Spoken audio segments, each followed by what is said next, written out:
Welcome to Supernatural Japan, the podcast that explores the haunted corners, strange legends, and mysterious beings that dwell just beyond the lantern light. I'm Kevin O'Shea, and tonight we're going deep into the mountain trails of Japan. The kind of paths that twist through the dark cedar forests and vanish into the mist. It's here, on lonely roads and steep slopes, that travelers sometimes sense they are not alone. Behind them, just beyond sight, footsteps echo their own. This is the story of the Okuri-inu, the sending off dog.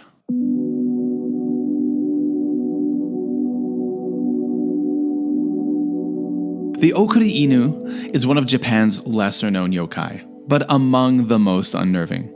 The name literally means escorting dog, or sometimes sending off dog. This creature appears mainly in the mountain regions of Kochi, Nara, Yamanashi, and the mountain villages of Shikoku.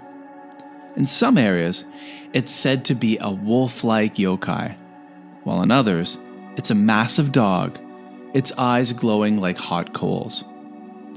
Unlike some malevolent spirits, the Okuri-inu doesn't immediately attack. Instead, it follows travelers walking alone at night, especially those crossing dangerous mountain passes. Its heavy footsteps mirror yours. Stop suddenly, and it stops too. Start walking again, and it resumes. Local people say the Okuri-inu is a spirit of judgment. If you stumble and fall, it might leap upon you and tear you apart. But if you remain calm and continue your journey without panic, it escorts you safely all the way home before silently disappearing into the forest. It's both protector and predator, depending on the traveler's behavior. So how can you survive an encounter with an Okuri-inu? Folklore offers several rituals for protection.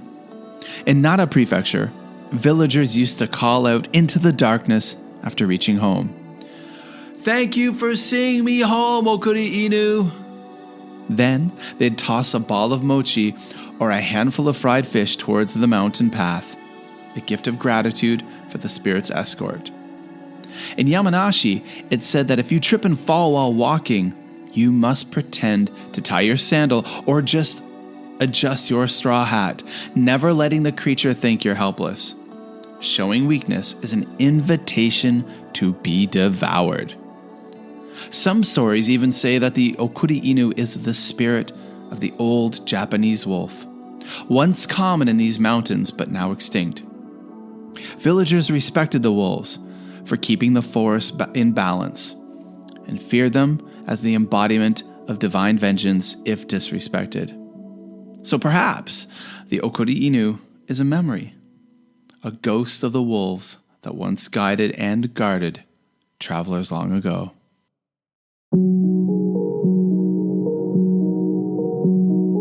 In ancient Japan, wolves weren't just animals. They were messengers of the gods. In Shinto tradition, wolves, or okami, written with the same characters as Great God, were sacred beings that roamed the mountains, serving as protectors of crops and villages. They were believed to guard against wild boars and deer that could ruin harvests, and were often worshipped at mountain shrines like Mitsumine Shrine in Saitama or Ogami Shrine in Nara. Farmers once left offerings of rice and sake at the edges of their fields, whispering prayers to the Yamanokami, the mountain deities, and their wolf messengers. In return, they hoped for safe travels and protection from misfortune. But as Japan modernized and the wolves vanished, the last known Japanese wolf was killed in 1905. The divine protectors of the mountains became ghostly echoes. Legends like the Okuri-inu may have emerged from this transition. Stories that kept the memory of the wolf alive as a spiritual guardian, long after its physical form disappeared. So, When travelers tell tales of the Okuri-inu padding silently behind them in the dark, perhaps what they really feel is not fear, but reverence.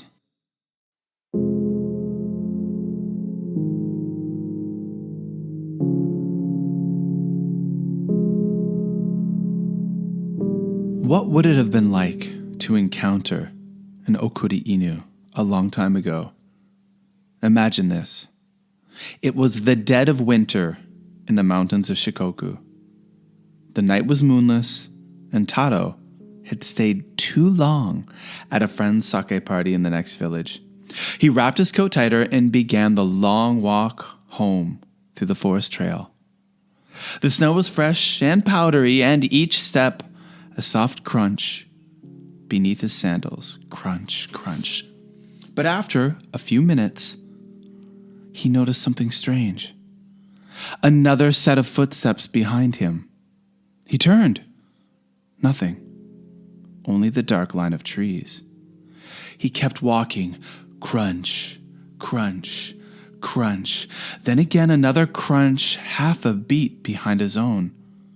He stopped. Silence. He turned again. The sound returned. The hair on his neck rose. He remembered the old stories. The Okuri-inu. The Okuri-inu. His heart pounding. He forced himself to stay calm. When he slipped on a patch of ice, he caught himself quickly, crouching low and muttering, "Just fixing my sandal. That's all. I'm just fixing my sandal." The forest held its breath. Then slowly, he stood and kept walking. The footsteps followed until the first lights of the village appeared ahead. At the gate of his home, he turned to the mountain path and said softly, "Okuri-inu, thank you for seeing me home safely." He placed a rice cake on the snow. The footsteps stopped. A low, gentle growl echoed from the woods. Not angry, but almost approving. And then silence. The legend of the Okuri-inu speaks to an older Japan, one of mountain spirits, hidden dangers, and deep respect for nature's unseen powers. In an age before electric lights or paved roads, a dark forest could feel like a living thing. Or maybe, in a way, it was. The Okuri-inu reflects that fear and reverence. It's the embodiment of the old belief that the world is full of kami and yokai, some cruel, some kind, but all deserving respect. Even today, hikers in the mountains of Shikoku and Nara speak of a presence, a feeling of being watched or guided when walking alone. And if you ever find yourself on one of those lonely trails, hearing soft footsteps behind you, just keep walking. Don't look back. And when you reach home, remember to say thank you. Thanks for listening to Supernatural Japan. If you enjoyed tonight's episode about the Okuri-inu, be sure to follow and leave a review wherever you get your podcasts.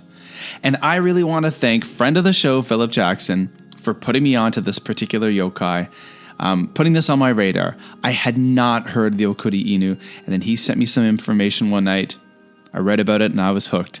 I knew I had to make an episode dedicated to this incredible ghostly beast. Philip has been a guest on several past episodes of the podcast, and he's the writer of Paranormal Kansai and Paranormal Japan. He's also a travel guide, and he's created the travel guide book called Hidden Paths Kyoto. So you can find all the amazing stuff that Philip does over on hiddenpathskyoto.com. So again, thank you, Philip, for letting me know about the Okuri-inu. Now, everyone, to see photos of the Okuri-inu, please follow the podcast on Instagram at Supernatural Japan, and you can find lots of cool stuff over there. We also have a Facebook group, and I would love it if you joined that as well. The links are in the show notes. You can follow me, Kevin O'Shea, on Blue Sky and X at Mad for Maple, where I post lots of spooky things and things that aren't spooky at all. But everything's interesting. I guarantee it. Now it is October. It's spooky month. And as I told you all, and you've noticed, I'm putting out 2 episodes a week during spooky season October. And you can help Supernatural Japan grow by simply reposting this podcast and sharing it on your social media, recommending it to your friends and all of those that you know who like spooky things. You can always shoot me an email at supernaturaljapan@gmail.com with any stories, ideas, or just to say hi. I'd love to hear from you. And you can support the podcast over on Buy Me a Coffee with one-time donations, or you can become a member. All the links are in the show notes. And that's it for another episode number 71. Until next time, travel carefully and keep your lantern burning.